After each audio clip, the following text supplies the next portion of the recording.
I'm Jack Powers, and this is the Chronicles of Captivity. This is Chronicle number 14.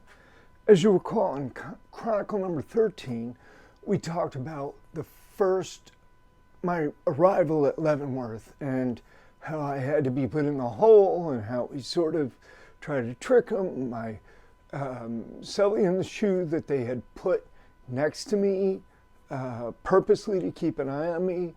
Remember Red? Yeah, we talked about all that. We talked about the fake suicide attempts, so I get back on the yard, etc. Now I'm out there. I meet Carl Bowles and Cass, and there's, like I said, there's this big chow hall. There's these renovated cell blocks that are sort of decent. Sort of nice. It's not like the old bars and steel and, tiers, one up on top of the other. A cell house at Leavenworth had been completely remodeled, so there was 3 floors. And each floor would have like a lower cell level and an upper cell level. And, at the front of the floor, you had an officer's desk, you had an officer sitting there, you had open showers, you had open showers, but you also had closed showers as well. Those closed showers were within the open showers. But what I'm saying is it was nice. It was, at that time you had microwaves, people had personal property, all kinds of different stuff. You could have, honestly, guys had a lot of different stuff. Had a lot of personal property and a lot of privileges or opportunities back then.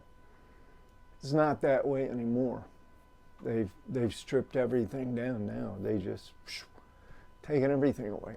That's why it's getting so out of control, I think. So violent. Prisons back then, the penitentiaries weren't all that violent. We had incidents at Leavenworth. We had this arm wrestling competition where Big Mark was arm wrestling this black dude. Big Mark is a white dude, Hell's Angel dude. He was arm wrestling this guy named Tiny, black dude. And, we had an arm wrestling competition. It was in the auditorium. And guys would go down there, and you had your own little sections where everybody sat, and you became part of the festivities. Well, Big Mark's up there arm wrestling Tiny. And Big Mark goes like 290, and it's just steroid built. He's big anyway, but he's just a beast. And he's going at it. They're both going at it. You hear an audible crack. Snap! You hear Tiny yell. It's just fucking silence, right? For about 5 seconds. Everybody's just fucking stunned. Like, what comes next? And then it was just pandemonium. Everybody on our side, I was with I'll tell you about Ron Jackson. He became my writing partner, and he was already a published author back then. Older dude, cocaine smuggler, airplane pilot. He flew into the top of a mountain in Mexico, and it cut most of his fingers off, and he had to wander through all these canyons, and DEA picked him up. And anyway, he got 10 years for smuggling cocaine. And he was at Leavenworth, and he was a writer, damn good writer. And so we're in the auditorium, he and I were we're watching the festivities, man. We're watching the arm wrestling. And everything just blew up. Boom. Guy's arm snapped. Everybody was like, and then on our side, everybody just started tearing up the bleacher seats, tearing them right out of the floor. All the AB guys, big dudes, Bangham and all them guys were down there in the first couple of rows. They always had, like, the first, on the right-hand side, they had not the first rows, but like 2-3 rows back, they'd have 2 or 3 rows at any given time. That was theirs, right? Just started ripping shit out of the floor. And Ron Jackson was like, he grabbed me and he just pulled me against the wall over on the side. He said, let's try and get the fuck out of here. So we kind of slid up along the wall. Everybody was just going crazy in the auditorium. And, we went on through the doors into this little area by the kitchen. And then you got the central hallway, but you got a gate there. So, by that point in time, there were officers running down Central Hall. They were coming in. They were running into the movie theater. And they didn't really recognize what they were running into. This kind of, it was a riot. I mean, you might as well call it that. It was a disturbance that had all of the characteristics of a riot, just an impromptu. The only thing really missing was the planning. In a riot, you really have planning. This was just impromptu, but it had all the other elements, okay? So we made it to the Central Hall, and we made it about halfway down and there were other guys that were coming out too, when the alarm started going off. And it was just lockdown. The alarm just really loud, and all the guards running all over the place, locking the doors. So they told us, get back to your units, get back to your units. So we went back to be lower, but yeah, it was just weird. It was weird. It went from the auditorium into the kitchen. Kitchen workers went off. There was a couple of BOP kitchen stewards that were assholes, and the prisoners just, I guess, decided to get even, or to use that as an opportunity to get their licks in, or to take revenge or whatever for, I don't know. There was at least one Leavenworth steward who got his head cracked open with one of those big steel stirring paddles. Yeah, the scuttlebutt was that they tried to ram it up the dude's ass too. I don't know whether that was true or not, but I know he got seriously injured, and it was with one of those big aluminum stirring paddles. So yeah, but anyway, it went out into the yard. Guys got in the corner of the yard, way over, I guess the officers got way in the corner by the guard tower, and then the Leavenworth fire department and police department, they brought in a crane to go down over the wall and lift the guards up. Oh, it was so dramatic, right? They just, it was, and it wasn't really even all of that. It was just one of those things that occurs from time to time. And it's just, it's a combination of a lot of different things. There's a lot of moving parts in that analysis.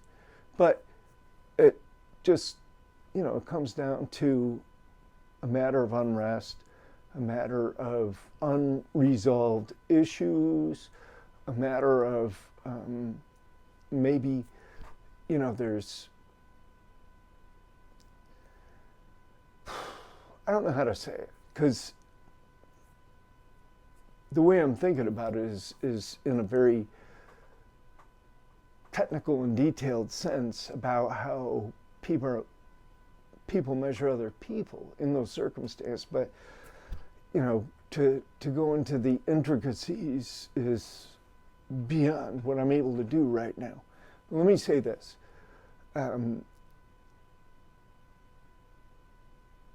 Leavenworth in the early 1990s was not a violent place, even though a lot of different acts of violence and things occurred sporadically. I never felt like it was particularly violent. I mean, I never felt like, there was anything. I was never scared. I never thought, oh man, the violence in here is crazy, It was always just sporadic events and nothing that had anything to do with me. So, and not all that often. Sometimes there'd be guys get into it in the stairwell, stab each other, or one guy would stab the other in the stairwell. There'd be blood up and down the stairs, stuff like that. There was another incident in food service where back in vegetable prep, way down, you go through a gate, you go into the cooler area, you go way down to the back by the warehouse, and there's vegetable prep at Leavenworth. And of course, the brand had the positions down there. That was all like, the Caucasians and, the associates, whatever. Everybody that worked in vegetable prep was invited there by, the shot callers down there. But, you go down there and it's like almost a different country, right? It's almost like a different place altogether because you're so isolated. That's how isolated it is. But there was a steward working down there. It was Thanksgiving. There was a steward working down there. Not the same guy that got beat up with the paddle. But there was another one. He was, he was an asshole. A lot of them guys are just talk all kinds of ways. Just, they don't realize, I guess, or don't care or something until shit hits the fan. But, yeah, they're down there, and this big Hawaiian dude, I guess, he was one of the associates at the AB, and, he wanted a turkey leg. I think that's what it was about, was a turkey leg. He wanted a turkey leg, and the steward said no. Told him no. And he's like, what the fuck are you talking about? And he grabbed one of the knives. The knives are usually cabled down. But he took this steward down. He grabbed one of the knives and he grabbed this steward and he just body slammed him. And he had this knife, right? And the other guys, I don't know if he actually would have been able to get him because they are on the cables. Depending on how close he was. But the other guys, grabbed his arm and they gently talked him, look, you don't want to do this, man. They weren't really going to stop him if you really, really, really, really, really wanted to do it. It was just on that fine line. They didn't want him to do it. They were telling him they didn't think it was necessary. And, they kind of, just by their demeanor and their actions, they talked him out of it. They let him, even though he might not have been able to do it. But that was the kind of thing that you saw from time to time. But it was nothing that was boom, boom, boom, boom, boom every day. Nothing like that. No, wasn't like that. So that's about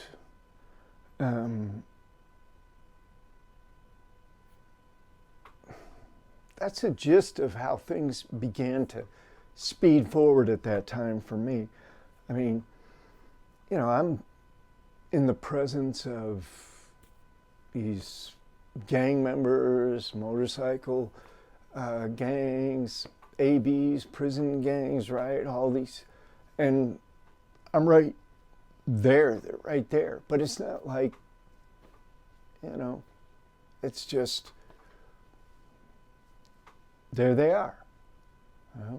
My interactions with a whole diverse group of groups, I thought was definitely kind of neutral, kind of independent, not kind of independent, very independent. But, it was just like that back then. You didn't have to be, or at least I didn't have to be, directly associated with anyone. So that made it better in some ways and I guess worse in others because, you go down, let's say you go down into the chow hall at Leavenworth and it's between meals and there's, 6 or 7 of the AB shot callers sitting way back at a table in the back. And, they usually have one of their guys with a mop bucket full of really, really, really dirty water right there by the tables. And that's where they used to put their knives, their shanks. That's where they used to hide, they put them in that bucket, in the bottom of that bucket in case all of a sudden, if they need to hit somebody or if they need protection, yeah, trust me, they had protection everywhere around them. And it was dangerous at times. If you had some reason to fear them, then yeah, that was a different story. But if you didn't have any reason to fear those people, then, it was just, hey, I'm talking to you about this, you're talking to me, we're just polite, we're respectful, boom, you go your way, I go mine. It isn't any big deal, right? So that's the feeling and the mode that I went under. And I was just rubbing elbows with a lot of different kinds of people in there. And when we come back, I'll tell you even more. I'll tell you some stories that will blow your mind. But yeah, our time for now is done. This is the Chronicles of Captivity. This is Chronicle number 14. And I am Jack Powers, your friend. Thank you for being a member. This is the only place that you're going to see these Chronicles of Captivity. So in the next Chronicle, we'll continue on and we'll learn even more about some of the events and happenings at Leavenworth and then eventually how I got locked up over there. So we'll talk about that next time. See you then.